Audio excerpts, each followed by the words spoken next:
Merci, je suis ravi de partager avec vous l'aventure passionnante qui nous a amené à concevoir cette application mobile, même plus largement qu'une application mobile, une architecture mobile, en nous appuyant sur les services cloud d'IBM.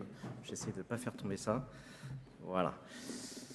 D'abord, je me présente, je suis Julien Delouvet, je suis directeur associé chez Ifrontech. Alors, Ifrontech, en quelques mots, on m'a demandé d'être assez bref. Ifrontech, donc, nous avons été créés en 2000. Nous sommes intégrateurs de solutions CRM et BI, principalement de deux éditeurs, Salesforce et Oracle. Nous comptons une centaine de consultants et donc nous intégrons leurs solutions CRM et BI. Et récemment, nous avons lancé, en nous appuyant sur ces fameux services cloud d'IBM, notre practice mobilité. Rentrons dans le vif du sujet. Au départ, nous sommes partis d'un constat. Le constat que les façons de travailler se sont complètement transformées depuis les dernières années. Les utilisateurs travaillent partout. Si nous devons bien garder en tête le conseil d'Hillary Clinton, c'est un fait, on travaille aussi tout le temps, n'importe où, tout le temps, dans le train, au café, évidemment aussi au travail. Mais on commence à sortir de la notion de travail d'une localisation. C'est une activité que l'on fait n'importe où. Et notre monde évolue très rapidement et l'histoire est notre meilleur professeur. L'explosion des terminaux, cette image est assez impressionnante de l'élection du pape François en 2013. Si on remonte 8 ans auparavant sur l'élection du pape Benoît, on ne voit aucune caméra HD, aucun iPad ou téléphone sophistiqué. Il y a juste un smartphone et il nous paraît maintenant complètement dépassé. Le message est clair, le monde est devenu vraiment un réseau géant, les communications vont de plus en plus vite et sont de plus en plus nombreuses. C'est le postulat de base qui nous a amenés, notamment en analysant les outputs, enfin les résultats de la conférence Gartner qui a eu lieu il y a un peu plus d'un an maintenant sur l'architecture applicative et donc sur le sujet de la mobilité. Il y a 4 enjeux principaux qui sont sortis de cette conférence, qui sont la performance, avoir une application mobile performante, que cette application mobile, évidemment, propose une expérience utilisateur riche, l'intégration, une application mobile toute seule qui n'est pas reliée à un système tierce n'a pas beaucoup d'intérêt, et la gestion du offline. Ça, c'est la base de notre réflexion en réponse aux différentes problématiques que nous exposaient nos clients depuis de nombreuses années et auxquelles ils ne trouvaient pas forcément de réponse, en tout cas pas sur ces fameux 4 axes. Et le 4e axe est pour nous l'enjeu le plus important, en tout cas qui nous a été soumis comme étant le plus important, le mode déconnecté, la gestion du offline. Donc on a eu d'abord une première approche dans le développement d'une application, dans la conception d'une application mobile. Cette première approche, c'est l'approche mobile first. L'approche mobile first, c'est quoi? C'est concevoir une application en pensant en premier lieu à son usage mobile, avant de penser à son usage web. Parce que les mobiles explosent, par rapport à tous les arguments qu'on a exposés précédemment. Le fait de développer une application en mobile first nous force à nous concentrer sur les données et les actions les plus importantes. Et au fur et à mesure de l'augmentation de la taille des écrans, eh bien, on enrichit les contenus, on enrichit l'expérience utilisateur. Cette notion, elle n'est pas nouvelle, hein, elle date de 2009 environ, de 2010, et les plus grands du secteur de l'IT s'y sont lancés, Google en tête. Facebook, c'est intéressant. Là, on est à une époque où on a plus d'accès sur Facebook en mode mobile que sur les desktops. Ça, c'est notre première approche, l'approche mobile first, mais il y a une seconde approche très importante qui était le cœur de notre réflexion, c'est l'approche offline first. L'approche offline first, c'est quoi? C'est bâtir une application en pensant en premier lieu au cas d'usage « je suis déconnecté » ou « j'ai une connexion très faible ». C'est-à-dire considérer que être hors ligne, ce n'est pas une anomalie. Donc, dans le monde actuel, on a souvent l'argument qui nous est opposé de dire oui, mais la connectivité, on en a partout, on a de la 4G, on a du Wi-Fi. Est-ce que cette connectivité omniprésente ne rend-elle pas l'approche obsolète? Notre réponse à ça, elle est clairement non. Et c'est même l'inverse. Pour nous, cette connectivité omniprésente, elle augmente le besoin de gestion du offline. Alors vous allez me dire, mais pourquoi? Je pense qu'il vous est tous arrivé, il nous est tous arrivé, et ça va encore nous arriver, dans bon nombre d'applications qu'on peut avoir sur nos tablettes ou sur nos smartphones, d'arriver à un moment où on perd la connexion. Il ne faut pas considérer que la connectivité, on l'a tout le temps, que le réseau est fiable, qu'il n'y a pas de latence, que le débit est illimité. Non, on est vraiment dans un mode où ça arrive, des pertes de connexion, et on peut se retrouver, comme ça vous est sans doute arrivé, avec une application qui n'arrive plus à retomber sur ses pieds.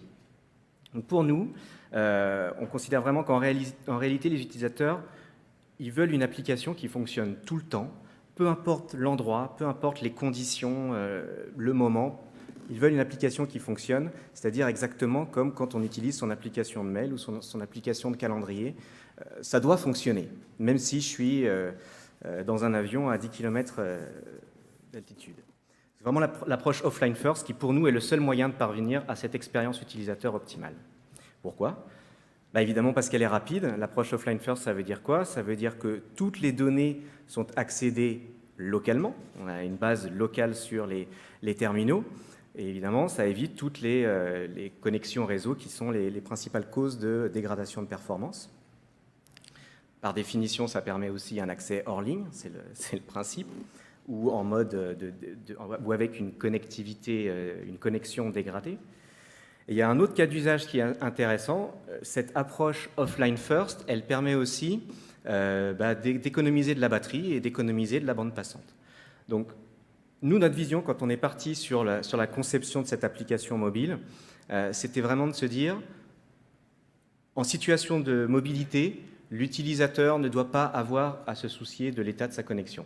L'utilisateur, il utilise son application et c'est le système qui sait gérer les déconnexions intempestives.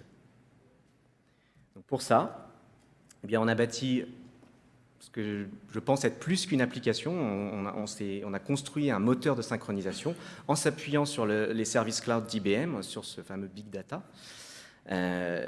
Et on a conçu donc cette application qui s'intègre nativement avec...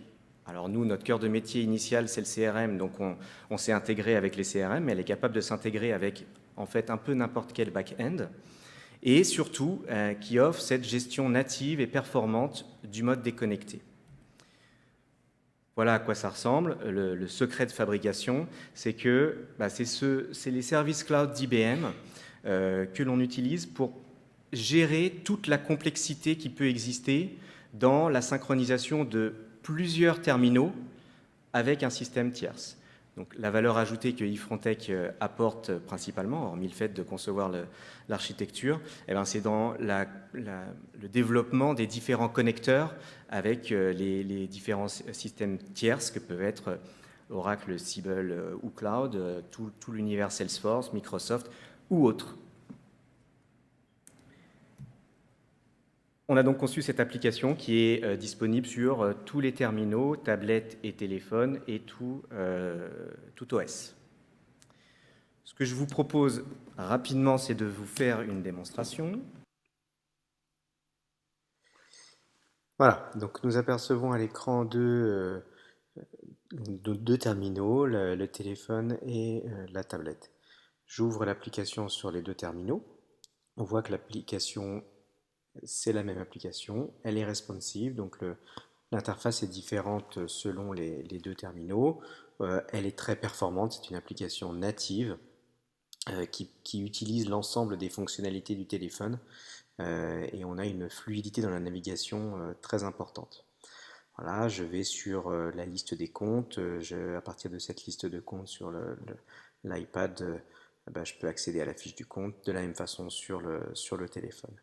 Moi, ce que je veux vous montrer, ce n'est pas l'ensemble des fonctionnalités qui sont présentes dans l'application, mais c'est cette puissance de synchronisation.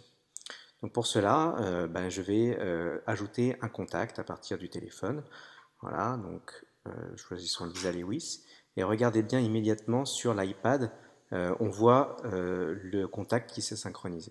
Ce qu'il s'est passé, c'est qu'il y a eu l'information a été envoyée au serveur intermédiaire, à notre gateway intermédiaire, synchronisée avec un éventuel back-end et répercutée sur l'ensemble des terminaux devant recevoir cette information. Vous avez vu l'instantanéité de cette transaction. Maintenant, on va aller encore plus loin dans la démonstration en vous démontrant la capacité de gestion du offline. Donc je me mets en mode avion sur le téléphone.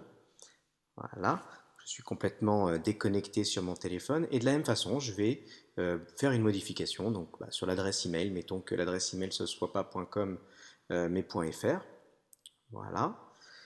Une fois que j'ai fait cette modification, je peux également au niveau de l'iPad faire une modification. Évidemment, pour l'instant, on ne voit pas la modification répercutée puisque je suis offline côté iPhone. Donc, côté iPad, je vais rajouter un contact. D'accord. Et maintenant, je vais repasser en mode connecté sur mon téléphone et le système, sans que je n'ai aucune autre action utilisateur à faire, va synchroniser les informations. D'accord. Donc j'enlève le mode avion au niveau du téléphone et j'ai quelques secondes à attendre pour que le .fr du téléphone passe sur le terminal iPad, apparaisse sur le terminal iPad et inversement que le contact que j'ai ajouté sur l'iPad se retrouve sur le téléphone. Voilà toute la puissance de la synchronisation que l'on a mis en place dans notre outil Aero, sachant que ces informations sont également synchronisées avec le système back-end que l'on retrouve derrière.